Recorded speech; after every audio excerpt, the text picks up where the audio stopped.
Hey guys, Urban Combat Survivor here. This is going to be a video response to RobbiGTV. Did a video called Robbie G Cribs and the Constitution.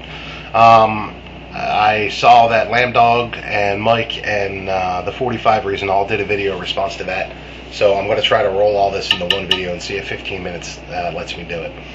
Robbie G, man, you started out with the assertion that the beauty of the Constitution and the amendments is that they can be changed.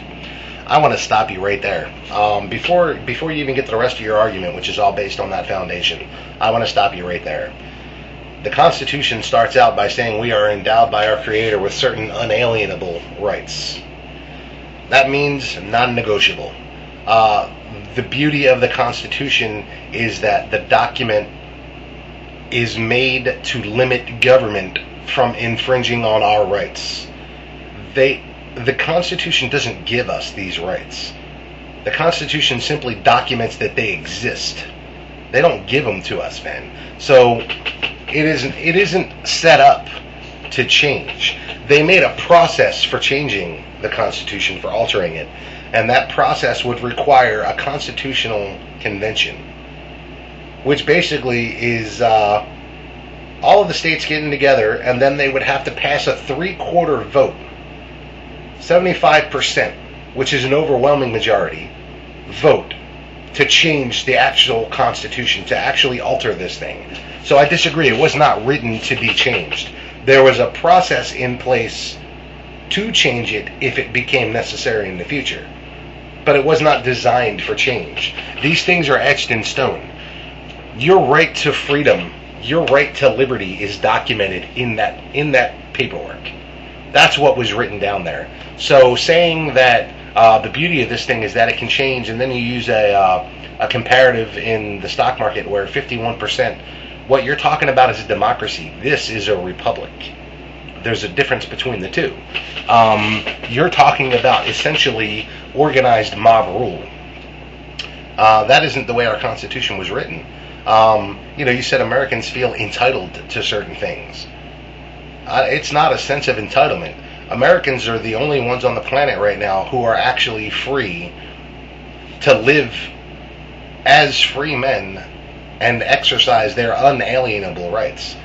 That doesn't mean people in other countries don't have these rights. You're born with the right to defend yourself. Like Mike said, I don't need to re-go over that. He said it well. So I disagree, man. The thing is not meant to change. What happened was they changed it. The whole Constitution is written from the perspective of the people, stopping the government from infringing in their lives. And the problem comes in where the legislators, after the 17th Amendment, started flipping it around and trying to make things in that Constitution that limited the people instead. That's where it all went wrong, and that's where we need to cut it off and start back over on that. You used prohibition. That's a perfect example. That was the government trying to infringe on the rights of the people. See, there's a certain level of security and individuality that you have to accept that other people have those rights as well. I make my choices for myself as an individual.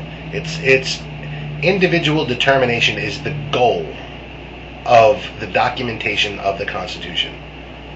Making a system, making a country, a government that will stay out of your way and allow you to determine with your own hard sweat, blood, tears, and determination where you will go in life. That's what the Constitution is.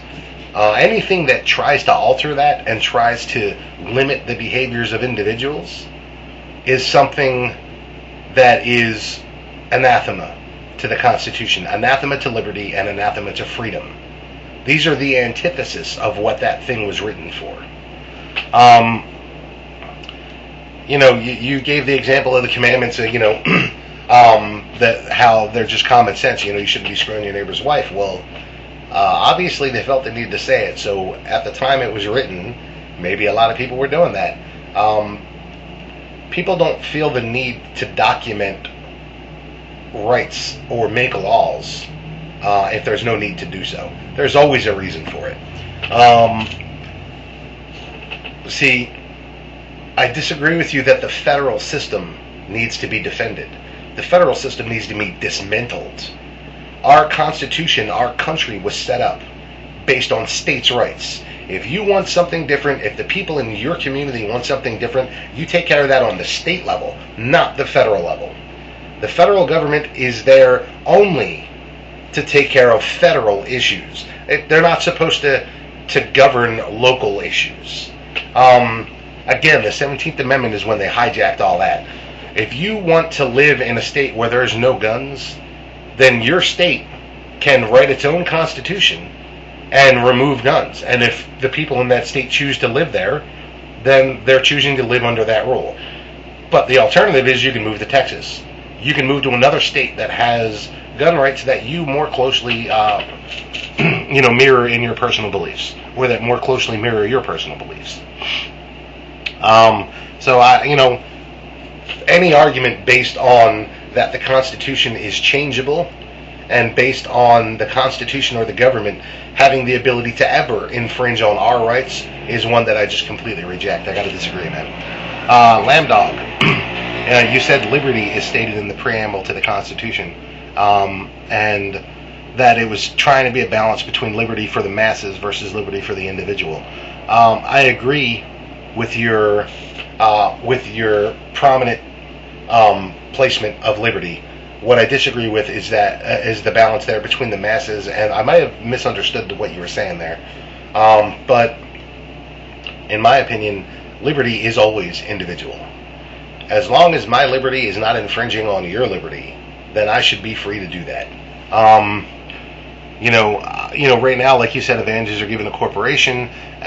They build these hedge laws so that it's difficult to change, and common men can't overcome these laws because we don't have the money. We don't have the ability to buy the power that these companies do. That's because it's federal, man. If there were still 50 states, think about the numbers involved. Right now, if you want to buy the U.S. Senate, you have to basically buy off 51 senators, either directly or indirectly. But if it was still states' rights, you now have 50 state legislatures that you would have to buy off. That's one of the reasons it was decentralized the way it was, in my opinion, is to stop exactly the kind of crap from happening that's been happening. I agree with you about the mob rule thing. That's, well said. On the mic, it was the 17th Amendment, but, the bunny, man, the bunny wins. I think it's... I agree. I think maybe Robbie G does live in the future, and that's kind of scary, man. Everything he presented, it looks like where this country is heading. So, you were making a joke about him living in the future, but I think it's actually pretty apropos, because it seems like that attitude that he has is the prevailing attitude because of lack of education in kids in the school system and that kind of thing. So, I agree. The Bill of Rights should never change. Etched in stone, buddy. Never change. There is a structure there. If you want something different, do it on the state level for your people. Trying to impose it nationally on other people shows me that you have another agenda, Unalienable. That's funny. The Google Commanders thing cracked me up. I agree, man. Look at the success rate of the amendments after the Bill of Rights. Everything after... look, we've had this conversation, Mike. You know what I think the 11th and 12th amendments to the Constitution should be. So anybody who's interested can go back and look at the conversation you and I had about this. I believe all the videos are still up. So, like your example about drinking, you don't drink and you don't try to impose that on others. I never owned a gun before 5 months ago, but I never thought it was a good idea to remove other people's right to own a gun, to infringe on anybody else's unalienable rights. I didn't own one. That was it. If you want to own one, see, it all comes down to how much you really believe in freedom. If you believe in absolute freedom for yourself, then you have to believe that for other people. If not, you're a hypocrite or a tyrant. I believe that I should be free to determine my own life. Individual determination, individual responsibility. If someone else does something and they screw up, that's on them. I couldn't agree more with your assertion about the right to self-defense. Like these, these people living in these little third world crap holes, they have the right to defend themselves. They have the right to individual determination. Absolutely, they do. Unfortunately, they live under a tyrannical system. We do not. And letting us get to a point where our government is as close to tyranny as it is right now, even, we've already screwed up. And the founding fathers, you know what? I don't think they'd be disgusted. I think they'd be determined, man. I think they would lead a revolt, whether it was violent or through votes. Like Spirit Critalis said, intellectual revolution. I think that's what was going on. You said that the people in Washington right now, they think of the Constitution as some dusty old document sitting in a museum, and you know what? I think you're wrong. I don't think they think of it as a dusty old document. I think they think of it as an impediment to what they want to do. And you know what? They're right. It was written as an impediment exactly to what they're trying to do. They don't think of it as some dusty old antiquated document. They think of it as exactly what it is, the firewall that is stopping them from stepping on and trampling all over us. And they're doing everything they can to subvert it, man. The 45 reason, you start your whole topic on the debate, your whole debate on the stance of defeat, man.